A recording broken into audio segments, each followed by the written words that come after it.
साथियों, सबसे बड़ा दुर्भाग्य यह है कि मैकाले ने जो कुछ सोचा था उसका प्रभाव कहीं व्यापक हुआ। हमें आजादी मिली, लेकिन हीन भावना से मुक्ति नहीं मिली। हमारे यहां एक विकार आ गया कि विदेश की हर चीज, हर व्यवस्था अच्छी है और जो हमारी अपनी चीजें हैं उनमें खोट ही खोट है। साथियों, गुलामी की यही मानसिकता है जिसने लगातार यह स्थापित किया। हमने विदेशों से लोकतंत्र लिया। कहा गया कि हमारा संविधान भी विदेश से प्रेरित है, जबकि सच ये है कि भारत लोकतंत्र की जननी है, मदर ऑफ डेमोक्रेसी है। लोकतंत्र हमारे डीएनए में है। साथियों, अगर आप तमिलनाडु जाएंगे तो तमिलनाडु के उत्तरी हिस्से में उत्तीरमेरूर गांव है। वहां हजारों वर्ष पहले का एक शिलालेख है। उसमें बताया गया है कि उस कालखंड में भी कैसे लोकतांत्रिक तरीके से शासन व्यवस्था चलती थी, लोग कैसे सरकार चुनते थे। लेकिन हमारे यहां तो मैग्ना कार्टा की प्रशंसा का ही चलन रहा। हमारे यहां भगवान बसवन्ना, उनके अनुभव मंटपा की जानकारी भी सीमित रखी गई। अनुभव मंटपा यानी जहां सामाजिक, धार्मिक और आर्थिक विषयों पर सार्वजनिक बहस होती थी, जहां सामूहिक सहमति से निर्णय लिए जाते थे। लेकिन गुलामी की मानसिकता के कारण इस भारत की कितनी ही पीढ़ियों को इस जानकारी से भी वंचित रखा गया। साथियों, हमारी व्यवस्था के हर कोने में गुलामी की इस मानसिकता ने डेरा डाला हुआ था। अब याद करिए, भारतीय नौसेना का ध्वज सदियों तक उस ध्वज पर ऐसे प्रतीक बने रहे जिनका हमारी सभ्यता, हमारी शक्ति, हमारी विरासत से कोई संबंध नहीं था। अब हमने नौसेना के ध्वज से गुलामी के हर प्रतीक को हटाया है। हमने छत्रपति शिवाजी महाराज की विरासत को स्थापित किया है। और ये सिर्फ एक डिजाइन में बदलाव नहीं हुआ, ये मानसिकता बदलने का क्षण था। ये वो घोषणा थी कि भारत अब अपनी शक्ति अपने प्रतीकों से परिभाषित करेगा, न कि किसी और की विरासत से। और साथियों, यही परिवर्तन आज अयोध्या में भी दिख रहा है। साथियों, ये गुलामी की मानसिकता ही है जिसने इतने वर्षों तक रामत्व को नकारा है। भगवान राम अपने आप में एक वैल्यू सिस्टम है। ओरछा के राजा राम से लेकर रामेश्वरम के भक्त राम तक और शबरी के प्रभु राम से लेकर मिथिला के पाहुन राम जी तक, भारत के हर घर में, हर भारतीय के मन में और भारतवर्ष के हर कण कण में राम है। लेकिन गुलामी की मानसिकता इतनी हावी हो गई कि प्रभु राम को भी काल्पनिक घोषित किया जाने लगा। साथियों, अगर हम ठान लें अगले 10 साल में मानसिक गुलामी से पूरी तरह मुक्ति पा लेंगे, और तब जाकर के ऐसी ज्वाला प्रज्वलित होगी, ऐसा आत्मविश्वास बढ़ेगा कि 2047 तक विकसित भारत का सपना पूरा होने से भारत को कोई रोक नहीं पाएगा। आने वाले 1000 वर्ष के लिए भारत की नींव तभी सशक्त होगी जब मैकाले की गुलामी के प्रोजेक्ट को हम अगले 10 साल में पूरी तरह ध्वस्त करके दिखा देंगे। साथियों, अयोध्या धाम में रामलला का मंदिर परिसर भव्य से भव्यतम हो रहा है और साथ ही अयोध्या को संवारने का काम लगातार जारी है। आज अयोध्या फिर से वह नगरी बन रही है जो दुनिया के लिए उदाहरण बनेगी। त्रेता युग की अयोध्या ने मानवता को नीति दी।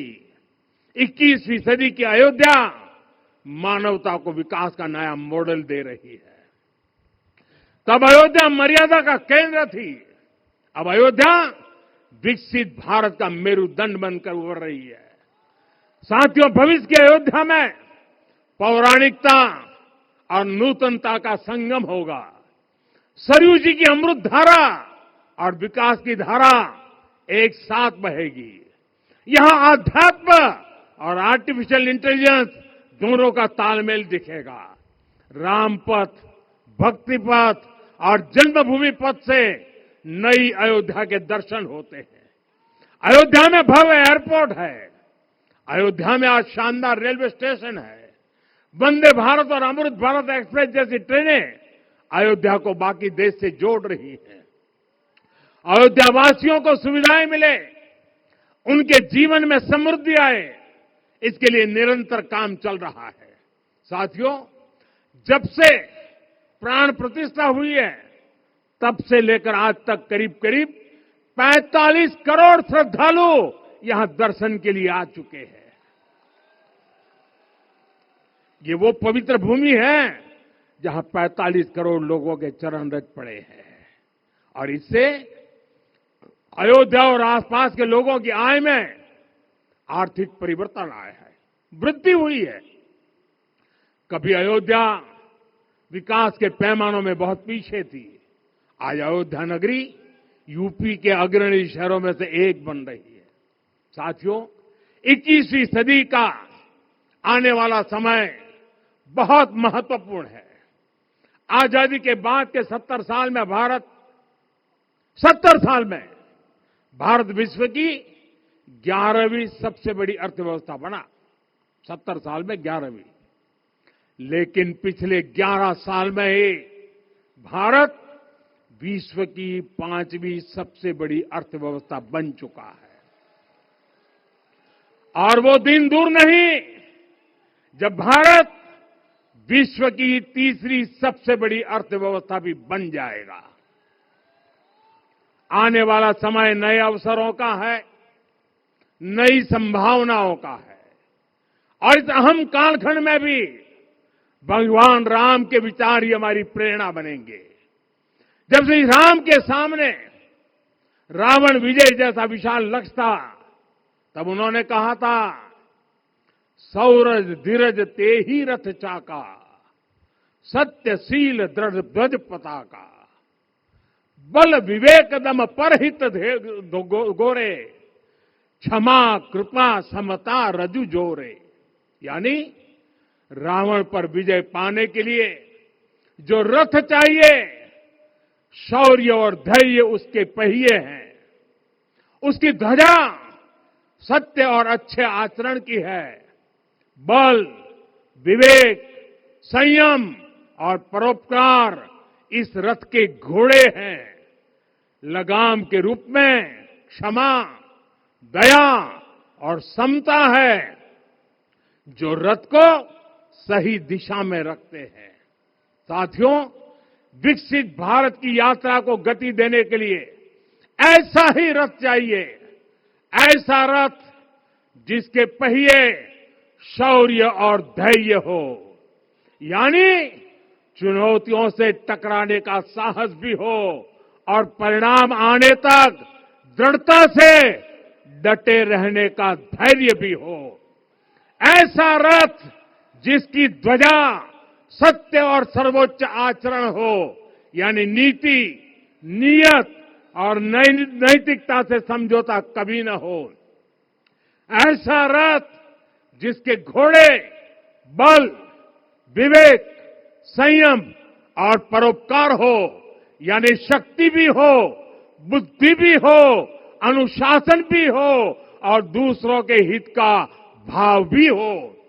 ऐसा रथ जिसकी लगाम क्षमा, करुणा और संभाव हो, यानी जहां सफलता का अहंकार नहीं और असफलता में भी दूसरों के प्रति सम्मान बना रहे।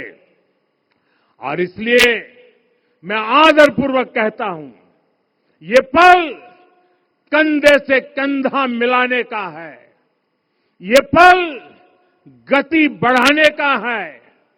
हमें वो भारत बनाना है जो राम राज्य से प्रेरित हो, और ये तभी संभव है जब स्वयं हित से पहले देश हित होगा, जब राष्ट्रहित सर्वोपरि रहेगा। एक बार फिर आप सभी को बहुत बहुत शुभकामनाएं देता हूं। जय सिया राम, जय सिया राम, जय सिया राम।